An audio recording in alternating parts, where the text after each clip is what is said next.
நடி காளி அடி வளர்த்த நடி மாறி இப்ப வைகையாத்து தண்ணியில போடியடி மாறி. நாளைக்கு முளைப்பாரி நல்லா வளரலான்னா கூட நீ சுத்தம் இல்லம்மா எடுத்த வார்த்தைக்கு சொல்லிடுவோம், உன் மனசை சங்கடப்பட்டு.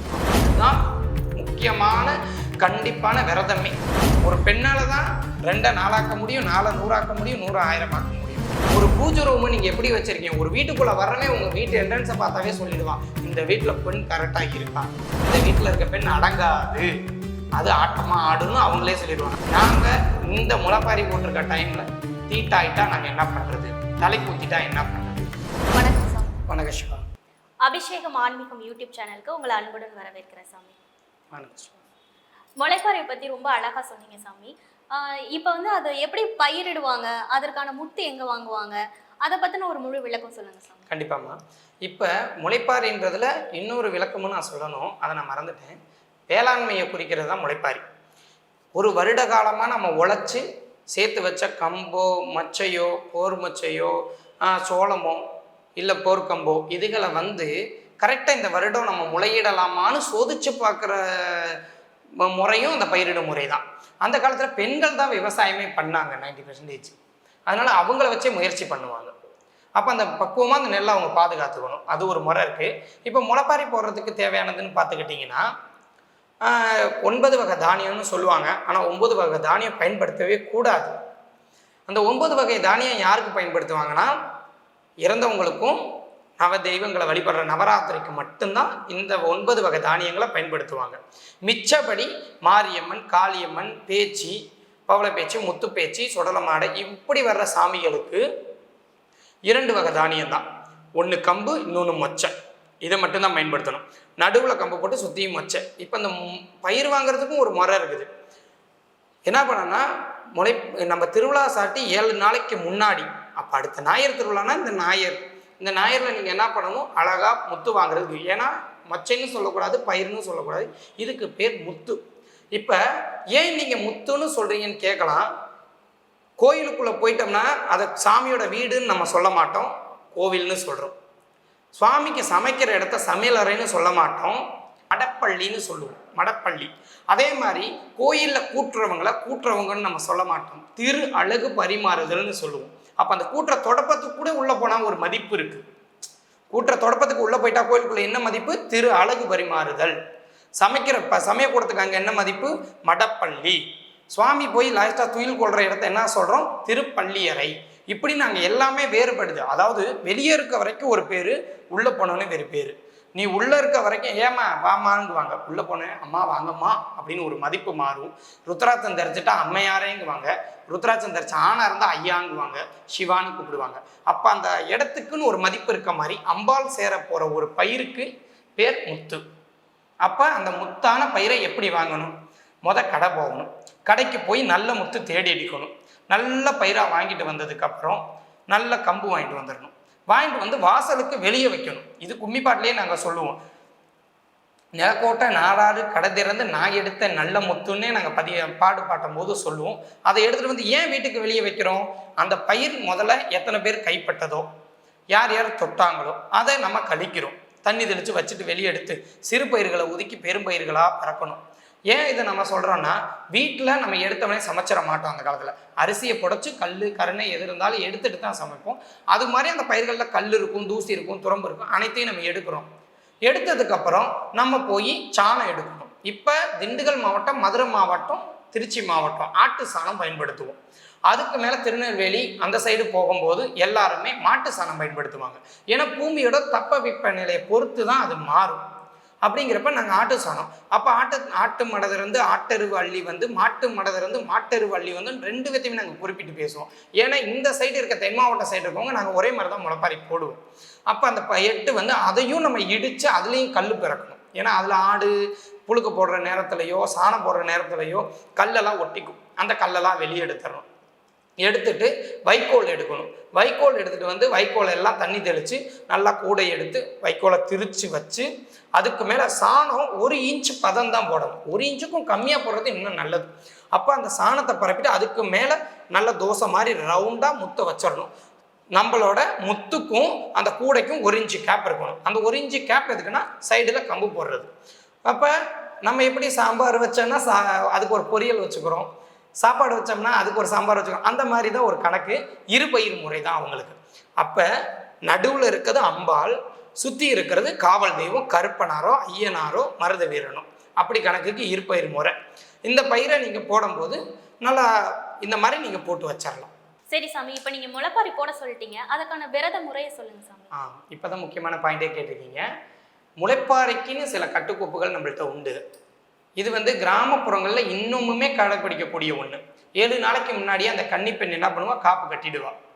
காப்பு கட்டினதுக்கப்புறம் தாய் மாமன் முகத்தில் இருந்து மாமி மச்சான் எந்த உறவோட முகத்தையும் அவன் நிமிர்ந்து பார்க்கக்கூடாது, பாய் விரித்து படுக்கக்கூடாது, தலைக்கு தலகாணி வைக்கக்கூடாது, தட்டில் சாப்பாடு சாப்பிடக்கூடாது, இலையில தான் சாப்பிடணும். தினசரி அதிகாலை குளிச்சுட்டு விநாயகருக்கு போய் தண்ணி கம்பல்சரி ஊற்றிடணும். ஏன்னா அவர் கன்னி தெய்வம், கல்யாணம் பண்ணாதவர். அப்புறம் இதெல்லாம் முடிச்சதுக்கப்புறம் தண்ணி தெளிக்கிற முறை இருக்குது. அந்த தண்ணி தெளிக்க வேண்டியது தெளிச்சுட்டு தினசரி சாயந்தரம் ஒரு 6 மணிக்கு மேலே மாலை வேளையில் கும்மி பாட்டு படித்து கும்மி அடிக்கணும். பெண்கள் நல்லா வளையல் போட்டுக்கணும், கை நிறையா கால் நிறையா கொலுசு போட்டுக்கணும், நல்ல உடையை உடுத்தி நல்லா காலை வளைச்சி கும்மி அடிக்கும் போது கால் மாறி மாறி கும்மி அடிக்கணும். அப்போ இது மூலியமாக பார்த்துக்கிட்டிங்க, இந்த சவுண்டு அவங்களுக்கு ரொம்ப பிடிக்கும். கும்மி அடிக்கிற சவுண்டு. மாரியம்மன் வந்து குழந்தை தான், அவள் ஓடி ஆடி விளையாடுறது தான் அவளுக்கு ரொம்ப பிடிக்கும். இதெல்லாம் ஒரு விளையாட்டு தான். அப்போ இந்த விரத முறைகளை பார்த்துக்கிட்டிங்கன்னா கம்பல்சரி நீங்கள் வீட்டில் பயிரிட்டு இருக்கும் போது பரப்பயிர்களை சமைச்சிடவே கூடாது. பச்சை பயிர்களை நீங்கள் சமைச்சிக்கலாம். கடுகு போட்டு தாளிக்கக்கூடாது. ஏன்னா கடுகு சிறுபயிராம் காரம் மணிப்பயிராம்னு கும்மி பாட்டிலேயே வந்துடும். அதனால கடுகு போட்டு அந்த 7 நாளைக்கு தாளிக்கக்கூடாது. அப்போ இந்த மாதிரி விரத முறைகளை கடைப்பிடித்து மட்டும்தான் நீங்கள் வந்து விரதம் இருக்கணும். என் வீட்டுக்கு பக்கத்து வீட்டுக்காரி முளைப்பாரி போட்டா அவள் வீட்டில் நான் டீ வாங்கி குடித்தேன், காஃபி வாங்கி குடித்தேன், அந்த டீ கடைக்கார வீட்டில் முளைப்பாரி போட்டிருக்காங்க அதனால் நான் வடை வாங்கி சாப்பிட்டேன், இதெல்லாம் கிடையாது. நீங்கள் விரதமாக இருக்கீங்க, அவங்க அதே விரதத்தை கடைப்பிடிக்கிறாங்களா இல்லையான்னு உங்களுக்கு தெரியாது. அந்த 7 நாள் கம்பல்சரி வெளியே எதுவும் சாப்பிடக்கூடாது. இதை நான் ஊரை விட்டு போயிட்டேன் சாமி, வெளியே போயிட்டு நான் சாப்பிட்டுட்டேன், இது கணக்கில் வராது. இப்போ எப்படி பயிரிடணும்னு அந்த விரத முறையெல்லாம் சொன்னீங்க. இப்போ எனக்கிட்ட கேள்வினா, இப்போ அந்த நம்ம பயிரிடும் போது அந்த திருவிழா நடக்கிற சமயத்தில் முளைப்பாரி போட்டிருக்கும் போது வெளியூர் போகக்கூடாது, கண்டிப்பாக வந்துடணும் நைட்டுக்குள்ளே அப்படின்லாம் சொல்கிறாங்களே, அதெல்லாம் உண்மையா சாமி? கண்டிப்பாக உண்மையான விஷயம். ஏன்னா ஒரு சுவாமிக்கு கொழு வச்சுட்டோன்னா நம்மளுக்கே சொல்லுவாங்க. இதை சொல்கிறதுக்கு முன்னாடி ஒரு சின்ன ரீசன் சொல்கிறேன். நம்மளுக்கு கல்யாணத்துக்கு பேசிட்டு நலுங்கு வச்சுட்டா சொல்லுவாங்க, தம்பி 2 வீட்டுக்கு வந்துடு, வெளியே போகாத, எங்கேயும் இருக்கக்கூடாதுப்பா, தேவையில்லாத ஃப்ரெண்ட்ஸுக்கு வச்சுக்காதுன்னு சொல்லுவாங்க. அதே மாதிரி தான் சுவாமியும் நம்ம சாட்டிட்டோம் திருவிழாவுக்கு டேட் வச்சுட்டா அவள் கொழுவில் உட்காந்துருவாள், அந்த எல்லையை விட்டு அவள் வெளியேற மாட்டான் கோயிலை விட்டு. அப்போ அந்த மாதிரி டைமில் உங்களை பாதுகாக்கிறதுக்கு தெய்வம் கிடையாது. அதனால தான் பகலில் போயிட்டு நைட்டுக்குள்ளே நீங்கள் திரும்பிடணும், ஊருக்குள்ளே வந்துடணுன்ற காரணம். அதனால தான் யாரை சொன்னாலும் திருவிழா வச்சுட்டாங்கன்னா ஊர் பேர் சொந்தக்காரங்களுக்கு போய் சொல்கிறதுனா பகல்லையே சொல்லிட்டு இருட்டுக்குள்ளே வீட்டுக்கு வந்துருங்கப்பான்னு சொல்கிறதுக்கான அர்த்தம். அது இல்லாமல் இந்த மாதிரி நேரத்தில் அந்த 7 நாள் அந்த கன்னி பெண்கள் கும்மி அடிப்பாங்க. ஆண்கள் பாதுகாப்பு கண்டிப்பாக வேணும், அந்த ஊர் பெரிய மக்கள் பாதுகாப்பு வேணும், அதுக்காகவுமே அவங்கள அழைச்சிட்டு வந்துடுவாங்க. ரொம்ப அழகா சொன்னீங்க சாமி. இன்னொரு கேள்வி இருக்கு. இப்போ இந்த முளைப்பாரியை வந்து நம்ம தனித்தனியாக தான் வீட்டில் பயிரிட்டு அதை கொண்டாடணுமா, இல்லை இப்போ மொத்தமாக அதுக்கான வரி வாங்கிலாம் கொண்டாடுறாங்கல்ல முளைப்பாரி வளர்த்து, அந்த மாதிரிலாம் செய்யலாமா சாமி? அதை பற்றின விளக்கம். இப்போ மொத்தமாக போடுறாங்க, அது நீங்கள் பண்ணலாமான்னு கேட்குறீங்க. அதாவது சிவா, முதல் விஷயம் நல்லா தெரிஞ்சுக்கோங்க, பயிருன்றது அவங்கவுங்க கைப்பக்குவத்தை பொறுத்து தான் வளரும். இப்போ ஒரு முளைப்பாரி போடுறவங்க என்ன பண்ணுறாங்கன்னா, அந்த காலத்தில் இல்லாத மாதிரி அந்த காலத்தில் வந்துட்டு அவங்க வீட்டிலேயே முத்தம் இருந்தது, வீடு இருந்தது, திண்ணை இருந்தது, தனித்தனி இடங்கள் இருந்தது. அவங்க என்ன பண்ணுவாங்கன்னா, பெண்கள் தனியாக முளைப்பாரி போட்டு வளர்த்து தான் இந்த சிறப்பை நான் முன்னாடியே சொல்லியிருப்பேன். அந்த பெண் கைப்பட வளர்த்து வெளியே கொண்டு வரும்போது ஒரு பயிரை ஒரு பெண் பக்குவமாக வளர்த்துருக்கிறா, இவ்வளோ தூரம் கண்ணும் கருத்துமாக பார்த்து வளர்த்து எடுத்துகிட்டு வந்திருக்கா, இவன் நம்ம குடும்பத்துக்கு தகுந்தவன் சொல்லி அவங்க ஏற்றுக்கிறாங்க. ஆனால் இந்த காலத்தில் நீங்கள் டெக்னாலஜி வளர்ந்துருச்சு, என்னால் வேலைக்கு போகாமல் இருக்க முடியாது, 4 புறணி உட்காந்து பேசாமல் இருக்க முடியாதுன்ற ஒரு காரணத்துக்காக எங்களை மாதிரி முளைப்பாரி வளர்க்குறவங்களை கூப்பிட்டு நீங்கள் மொத்தமாக கொடுத்துட்றீங்க. இது மிகப்பெரிய தவறு, இது பண்ணக்கூடாது. கம்பல்சரி கண்டிப்பாக அவங்கவுங்க முளைப்பாரிகளை அவங்கவுங்களே வீட்டில் போட்டு வளர்க்குறது மட்டும்தான் தெய்வம் ஏற்றுக்கும்.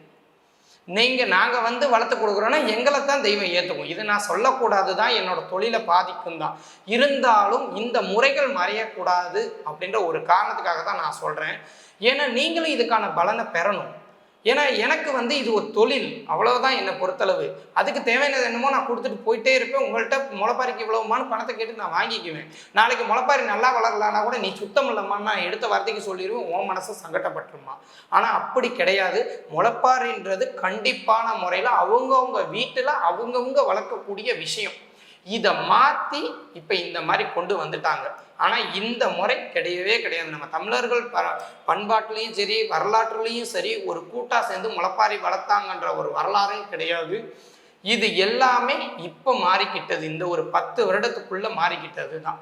இல்லாட்டினா அவங்கவுங்க வீட்டில் போட்டு தான் முளைப்பாரி வளர்த்து வெளியேற்றினாங்க. இதுதான் முக்கியமான கண்டிப்பான விரதமே.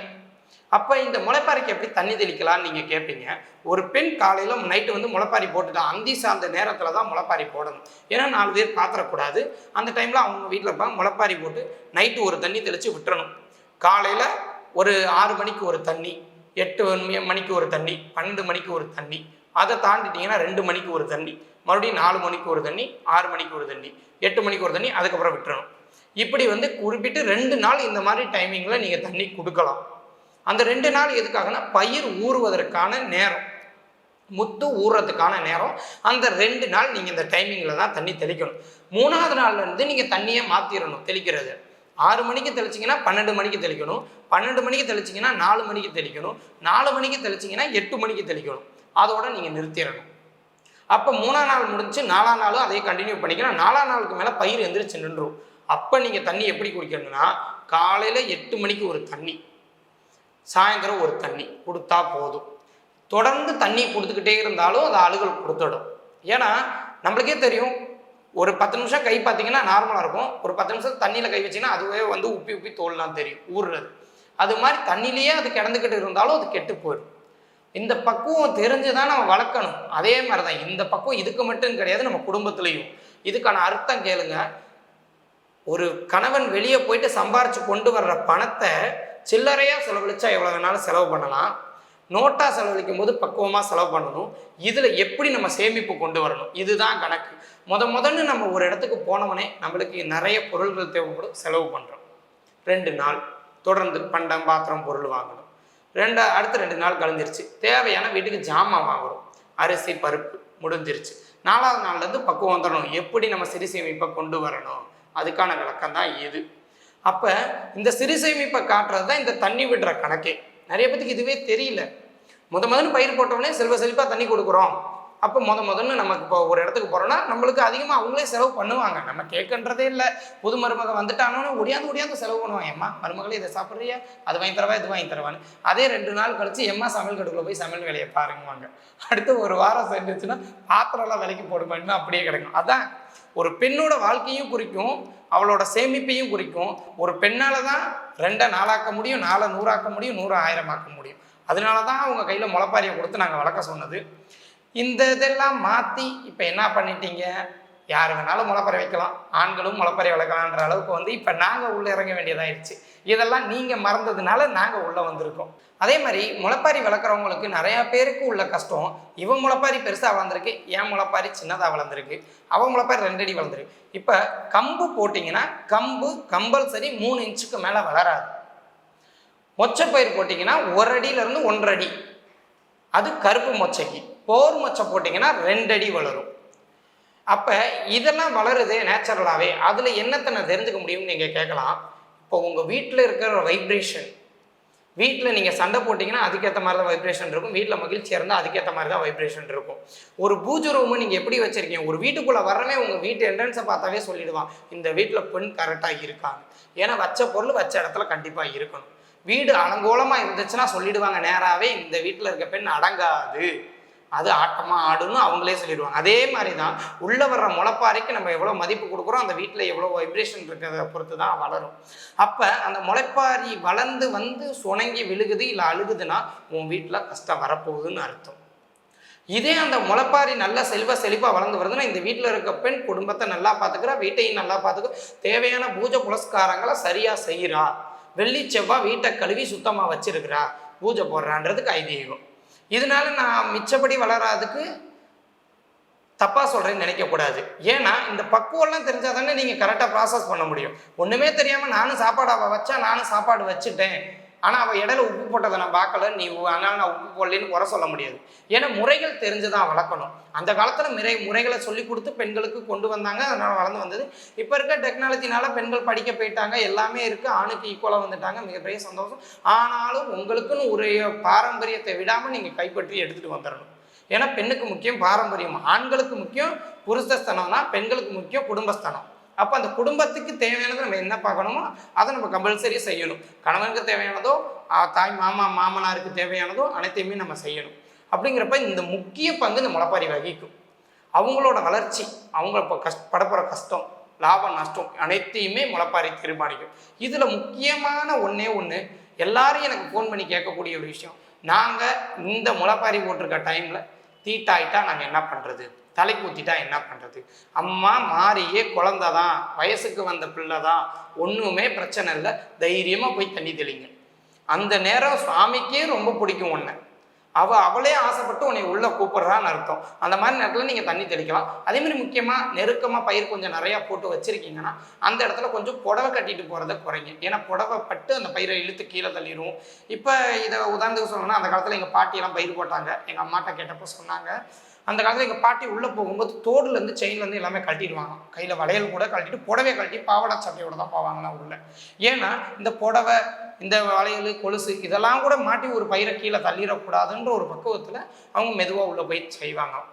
அதனால தான் அந்த காலத்தில் இந்த முறை இருந்தது. இப்போ நீங்கள் வீட்டுக்கு ஒன்று வளர்க்குறீங்கன்னா பிரச்சனை கிடையாது. நிறையா போட்டு வளர்க்குற மாதிரி இருந்தால் இதை நீங்கள் ப்ராசஸாக கொண்டு போய் கரெக்டாக பயன்படுத்திக்கோங்க. வளர்ச்சி பார்த்துட்டிங்கன்னா நீங்கள் தண்ணி கொடுக்குறத பொறுத்து தான் வளரும். எல்லா நாளுமே நீங்கள் சொன்னதை விட நான் அட்வான்டேஜாக எடுத்து நான் அதிகப்படியான தண்ணி ஊற்றுறேன்னு சொல்லிட்டு 8 நேரம் தண்ணி ஊற்றுனீங்கன்னா அந்த பயிர் ஒன்றுக்குமே இல்லாமல் போயிடும், வளராது. குட்டையிலேயே கிடக்கிற மீன் என்றைக்கும் பெருசாகாது. ஓடுற நீரில் இருக்க மீனை பாருங்கள் பெருசாகிடும். ஏன்னா குட்டைக்குள்ளே சத்து கம்மி, ஓடுற நீரில் சத்து அதிகம், பலதை கடந்து போகுது அந்த இடம். ஆனால் இது ஒரே இடத்துல இருக்கிறதுனால அது பக்குவம் அடையலை. அது முட்டாளாக இருக்க மாதிரி தான் நம்மளும் இருக்க வேண்டியது. அதே மாதிரி பார்த்துட்டிங்கன்னா இந்த மாதிரி தண்ணி தெளிக்கிற முறையில் நீங்கள் தண்ணி தெளித்தா மட்டும்தான் பயிர் வளரும். அதே மாதிரி இல்லை எனக்கு 2 அடி தான் வளர்ந்துருக்குது, நான் 4 அடி வளர்ந்துருக்குது, அந்த இதே கிடையாதுங்க.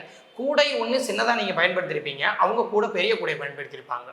அப்படி இல்லை, உங்களோட பயிரோட தன்மையே அவ்வளோதான் இருந்திருக்கும், சின்னதாக தான் இருக்கும். இல்லை அந்த இடத்துல கை பார்க்காம விட்டுருவீங்க. முளைப்பாரிக்கு 4ஆம் நாள் கை பார்க்குறன்னு ஒன்று இருக்குது. அந்த தோள்களை எடுக்கணும்னு சொல்லி பார்த்தீங்களா, அதை எடுத்து விடணும். ஏன்னா அந்த தோல் கீழே விழுந்தால் அது உரம் மாதிரி அதில் தண்ணி தேங்கி அதில் புழு வைக்கும். அதை நம்ம எடுத்துடணும். அந்த தண்ணியை நம்ம ப்ராசஸாக டெய்லியும் கீழே வந்தவொடனே தொடச்சி எடுத்துடணும், ஊற்றிடணும். அந்த தண்ணி எடுத்துகிட்டு போய் சாக்கடையிலையோ ட்ரெயின்ஸ்லையோ ஊற்றக்கூடாது. ஒரு மரமோ செடியோ கொடியோ பார்த்து ஊற்றணும். அப்போ தான் அந்த சுவாமிக்கு பயன்படுத்தின நீர் எப்படி சாக்கடையில் போய் சேராதோ அது மாதிரி ஒரு குளமோ குட்டையிலே கிடச்சிடும். இந்த மாதிரி பண்ணணும். 2வது பயிர் உங்களுக்கு சின்னதோ பெருசாக கணக்கு கிடையாது, அது வளர்கிற முறை தான். அது கிளிப்பச்சை கலரில் தான் வெளியே வரணும், லைட் பச்சையாக வெளியே வரணும். கோயிலுக்கு வந்ததுக்கு மறுநாள் அது டார்க் பச்சையாக மாறிக்கும். உதாரணத்துக்கு சாப்பிட்ட சமையல் செஞ்சுட்டோம், ஓகே, இதை கொண்டு போய் கணவர்கிட்ட கொடுத்தா தான் சாப்பிட்டு நல்லா இருக்குன்னு சொல்லுவார், இல்லை நல்லா இல்லைன்னு சொல்லுவார். அது மாதிரி அம்பாள்கிட்ட போனோடனே அவங்க ஏற்றுக்கிட்டோடனே அது க்ரீன் கலராக மாறிடும், பச்சையாக மாறிடும் உங்களுக்கு. அப்போ இதில் கிடைக்கிற ஆனந்தமே பெருசு. நிகழ்ச்சியோட முடிவுக்கு வந்துட்டோம் சாமி. இப்போ அதை எப்படி வளர்க்கணும், என்ன அந்த 7 நாள் முறையை பற்றி கரெக்டாக ரொம்ப தெளிவாக அழகாக சொன்னீங்க. அதே மாதிரி அதை போய் கரைக்கிற முறைன்னு ஒன்று இருக்கும்ல சாமி, அது எப்படி, அதுக்கான கும்மி பாட்டு இல்லை அந்த மாதிரி எதுவும் முறை இருக்கா, அதோட வழக்கத்தை பற்றி சொல்லுங்கள். கண்டிப்பாக இருக்குமா. இப்போ பார்த்துட்டிங்கன்னா முளைப்பாரி வளர்க்குறதுக்கு கும்மி பாட்டு தனியாக இருக்குது. அது வளர்ந்து வந்ததுக்கப்புறம் அதை எப்படி தூக்கி நடந்து போகிறன்ற ஒரு கும்மி பாட்டு இருக்குது. அப்போ இதெல்லாம் தாண்டி முளைப்பாரி கரைக்கிறதுக்குன்னு ஒரு கும்மி பாட்டு இருக்குது. இது எப்படின்னா, அந்த முளைப்பாரி போட்ட பெண்களும் சரி குழந்தைங்களும் சரி அந்த முளைப்பாரி எடுத்துக்கிட்டு அம்பாலை அழைச்சிட்டு ஓடைக்கோ ஆற்றுக்கோ கிணத்துக்கோ வந்துடுவாங்க. அந்த இடத்துல வச்சதுக்கப்புறம் ஒரு பாடல், அது ஒத்தையடி தாளத்தில் தான் படிப்பாங்க, ஒத்த தப்புன்னு சொல்லுவாங்க. அந்த ஒத்த தப்பு அடித்து அடி வாடாம வதங்காம வளர்த்தன் அடி காளி அடி வளர்த்தன் அடி மாறி இப்போ வைகையாத்து தண்ணியில போரியடி மாறி. ஏன் இதுக்கு இந்த மாதிரி சோகமாக சொல்கிறோன்னா, அந்த தெய்வம் நம்மளோட வந்தால், நம்மளோட இருந்தால், நம்மளோட ஒன்றா இருந்துட்டு இப்போ அவளை நம்ம பிரிய போகிறோன்ற சோகத்தை காட்டுறோம். மிச்சப்படி இது தவறான இதே கிடையாது. அந்த சோகத்தை நம்ம காட்டுறோம். இப்போ எனக்கு பிடிச்ச என் தோழி என் வீட்டுக்கு வந்திருக்கிறா, என் தோழை வந்திருக்கிறான், அவனும் நானும் கிட்டத்தட்ட ஒரு 5 வருஷம் கழித்து சந்திச்சிருக்கோம், நல்லா சாப்பிடுவோம் போவோம் வருவோம். அவர் ரிட்டர்ன் பிரிஞ்சு போகும்போது ஒரு வெளிநாட்டுக்கோ ஒரு வெளியூருக்கோ போகும்போது நம்ம கண் கலங்கலையா? அதே மாதிரி நம்ம குடும்பத்தில் ஒருத்தியாக இருக்க அந்த தெய்வம் வந்து நம்மளோட ஒன்றி விளையாடி நம்மளை 7 நாள் சந்தோஷமாக வச்சிருந்து 9 நாள் திருவிழாவும் பார்க்க வச்சு இதில் நிறையா விளையாட்டுகளையும் நிறைய வீர விளையாட்டுகளையும் ராட்னம் தேர் தூரி அனைத்து விளையாண்டு ரொம்ப மகிழ்ச்சியாக இருந்து லாஸ்ட் நேரத்தில் எல்லாம் முடிஞ்சிருச்சுமா நீ போமான்னு விடும்போது எனக்கு அந்த மனசு வரலைன்னு சொல்கிறதுக்கு தான் அது காரணம். கோணாம கொணங்காம வளர்த்த நடி காளி அடி வளர்த்த நடி மாறி இப்போ கொடவனாத்து தண்ணியில பொரியடி மாறி அப்படின்னு சொல்லி இது 7 விதமாக அந்த பாட்டு வரும். 7 விதமான ஆறுகளையும் சொல்லுவாங்க. வைகை ஆறு, கொடவனாறு, அடுத்து கிணறு எல்லாத்தையுமே சொல்லி நாங்கள் குறிப்பிடுவோம். இதெல்லாம் சொல்லி முடித்து எந்த பெண் அந்த முளைப்பாரியை போட்டாலோ அவள் கையில் தூக்கி கொடுத்து அவள் என்ன பண்ணணும், அந்த முளைப்பாரியை எடுத்து கையேந்தி தலையில் வச்சு கும்பிட்டு, அம்மா என்னால் முடிஞ்ச அளவுக்கு இந்த வருஷம் உன்னை நான் வளர்த்து கொண்டு வந்துட்டேன், நீ எவ்வளோ செல்வ செழிப்பாக நீ வளர்ந்து வந்தியோ இதே செல்வ செழிப்பாக என் குடும்பத்தையும் வச்சிரு, என் சந்ததிகளை வச்சிரு, என் வாழும் தலைமுறைகளையும் நீ வச்சிருன்னு சொல்லி கும்பிட்டுட்டு அழகாக 2 பயிரை பிடுங்கி கொண்டையில் வச்சுட்டு மீத இருக்க பயிரை கங்கையில் கரைக்கணும். ஏன்னா சிவனுக்கோ தெய்வமுக்கோ அம்பாளுக்கோ அனைத்து விதமான தெய்வங்களுக்கும் நீர் வழியாகவோ இல்லை ஆகம விதப்படி நெருப்பு வழியாகவோ இல்லை காற்று வழியாகவோ தான் அவங்களுக்கு நம்ம உணவை கொடுக்க முடியும். இதுக்கான ரீசன் நீங்கள் கேட்குறீங்கன்னா, பொங்கல் வச்சிடறோம், அதை சுவாமி வந்து நேரில் சாப்பிடலை, இருந்தாலும் எச்சிப்படாமல் சமைச்சு சாமிக்கு போடுறோன்றீங்க. ஏன்னா அதில் இருக்க ஆவியை தான் சுவாமி உணர்ந்து சாப்பிடுவாங்க. அது மாதிரி தான் இங்கே சுவாமி உணர்ந்து ஏற்றுக்கிட்டாங்க. அதை நீங்கள் எடுத்து தலையில் வச்சு சுவாமிக்கு படைச்சதா நினச்சி நீங்கள் தலையில் வச்சு மென்மேலும் இந்த முளைப்பாரி போடுறவங்களோட குடும்பமும் முளைப்பாரி போட்ட வம்சமும் முளைப்பாரி போட்ட ஊரும் செல்வ செழிப்பாக இருக்கணும்னு சொல்லி அனைவரும் உங்கள் வீட்டில் முளைப்பாரி போடுங்கன்னு சொல்லியே நான் வேண்டி விரும்பி கேட்டுக்கிறேன். இனிமேல் முளைப்பாரி போடுறதுக்கு ஆள் பயன்படுத்தாதீங்க. ஏன்னா உங்கள் கையால் போடுற முளைப்பாரிக்கு தான் மதிப்பு அதிகம். உங்கள் கையால் இருக்கிற எவ்வித உணவாக இருந்தாலும் சாமிக்கு படைக்க போகிறீங்கன்னா அது உங்கள் கையால் செய்யுங்க. ஒரு பாசத்தோட பண்போடு செய்யுங்க. அப்பா அவரை ஏற்றுக்கிட்டு உங்களுக்கு கொடுக்க வேண்டியதை கொடுப்பான். இதனால நீங்களும் பலன் பெறலாம், உங்கள் ஊரும் பலன் பெறலாம், உங்கள் சொந்த பந்தம் உற்றார் உறவினரும் பலன் பெறலாம். அது மாதிரி இந்த முளைப்பாரி கரைக்கிற நேரத்தில் பார்த்தீங்கன்னா ஆண்கள் கரைக்கணுமா பெண்கள் கரைக்கணுமான்னு கேட்குறீங்க. பெண்களுக்கு அந்த இடத்துல தவறி கூட யாரும் உள்ளே விழுந்துடக்கூடாது போயிடக்கூடாதுன்னு தான் ஆண்கள் மறைச்சு நின்று வாங்கி உள்ளே போடுறாங்க. முளைப்பாரி உள்ள கிணறாக இருந்தால் உள்ளே போடுறாங்க, ஆறாக இருந்தால் பெண்களே இறங்கி எனக்கு தெரிஞ்சு கரைக்கலாம்.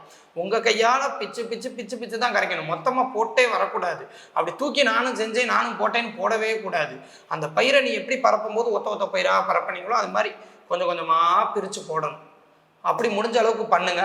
அப்படி கிணத்துலையோ இதுலையோ பண்ண வந்தால் ஆண் கையில் கொடுக்கும்போது நீங்கள் பிச்சுட்டு கொடுத்துடுங்க. ஏன்னா எந்த ஒரு பொருளுமே கடைசியில் இந்த பூமிக்கு வந்தது அறுபட்டு தான் போகணும், அறுபடாமல் போகவே முடியாது. நம்ம நார்மலாக இயற்கையாக ஒரு மரம் நடந்தால் கூட நம்ம கையை அறுத்து தான் நம்மளை சதம் பண்ணுவாங்க. அது மாதிரி தான் இந்த பூமிக்கு வந்த எல்லாத்துக்கும் இதுதான் கெதின்றதை சுவாமியே சொல்லிட்டு போயிடுறா. அவ சொல்கிற ஒரு ஊமச்சடங்கு இது. என்னையவே இப்படி பிச்சை எடுக்கிற அளவுக்கு உன்னை நான் வச்சுட்டேன்னா உனக்கு இதே தான். அப்போ இதை பார்த்து நம்ம ஆற்றுலையோ குளத்துலையோ கரைக்கிறதா இருந்தால் நம்மளே கரைக்கலாம். சப்போஸ் கிணறா இருந்தால் ஆண்கள் கையில் கொடுத்து கரைங்க, கடலாக இருந்தால் பெண்கள் முடியும் என்னையால் கரைக்க முடியும்னா கரைங்க, முடியாத பட்சத்துக்கு ஆண்கள் கையில் கொடுத்து கரைக்கலாம். ஆனால் கரைக்கிறதுக்கு முன்னாடி கண்டிப்பாக அந்த 2 பயிர் எடுத்து தலையில் வைக்கணும், மறந்துடாதீங்க. அதில் கட்டக்கூடிய ரிப்பன் மஞ்சக்கயிறு மஞ்சக்கிழங்கு நீங்கள் எடுத்துக்கணும். அதில் வச்ச பூவும் மட்டும்தான் உள்ளே போகணும். அதுக்கப்புறம் அதில் ஒரு எலுமிச்சாம்பழம் இருக்கும், அதையும் நீங்கள் எடுத்துக்கணும். இந்த பயிரை வளர்ந்த கையினால் எந்த காரியம் தொட்டாலும் துவங்கும். பயிரிட்ட கைக்கு அவ்வளோ மதிப்பு இருக்குது. ஏன் இதை நான் சொல்கிறேன்னா, நான் ஊராக முளைப்பாரி வளர்க்குறதுனால ஒரு சில ஊர்களில் நான் முளைப்பாரி போடும்போது என்னையவே கூப்பிடுவாங்க, தம்பி இன்றைக்கி தான் நான் பயிர் போடுறேன், பயிர் நீ ஊனு என்னையவே கூப்பிடுவாங்க. இதெல்லாம் பெண்கள் செஞ்ச காலம் போய் இப்போ ஆண்கள் செய்கிற காலம் வந்துருச்சு. அதனால சொல்கிறேன், நீங்கள் வளருங்க, உங்கள் கையில் தான் லட்சுமி குடியிருக்கிறான்றதை மறுபடியும் நீங்கள் முடிவு பண்ணி கொண்டு வாங்க. இதை முறையை யாருக்கு விட்டு கொடுக்காதீங்க. இதை நான் முக்கியமாக சொல்கிறது எல்லாமே உங்கள் கையினால் நடக்கணுன்ற காரணத்துக்காக தானே ஒழிஞ்சு எங்களுக்கு இதனால ஒரு பாதிப்பும் கிடையாது. இந்த வேலை இல்லைன்னா அடுத்த வேலை நாங்கள் பார்த்துட்டு போயிடுவோம். இது உங்கள் குடும்பத்தை பாதிக்கக்கூடாது. ₹1,00,000 இருக்கவன் தான் சுவாமிக்கு இதை செய் அதை செய்யணுன்ட்டு ஓரமாக நின்றுக்குவான். நம்மளாம் இன்னும் கிராமத்தில் இருக்கவங்க டவுனில் இருக்கவங்க அழகாக 1 மணி நேரம் ஒதுக்குனா போதும், எல்லா வேலையும் முடிச்சிடலாம். கண்டிப்பாக செய்யுங்க, உங்கள் கையால் செஞ்சு உங்கள் கையாலேயே எல்லாம் முடியுங்க. ரொம்ப சந்தோஷம். ரொம்ப நன்றி சாமி. எங்களோட கேள்விகளுக்கு உங்களோட பதிலையும் உங்கள் நேரத்தையும் கொடுத்ததுக்கு ரொம்ப சந்தோஷம். ரொம்ப நன்றி. சிவாய நமக்கு. ரொம்ப நன்றிம்மா. சிவாய நம.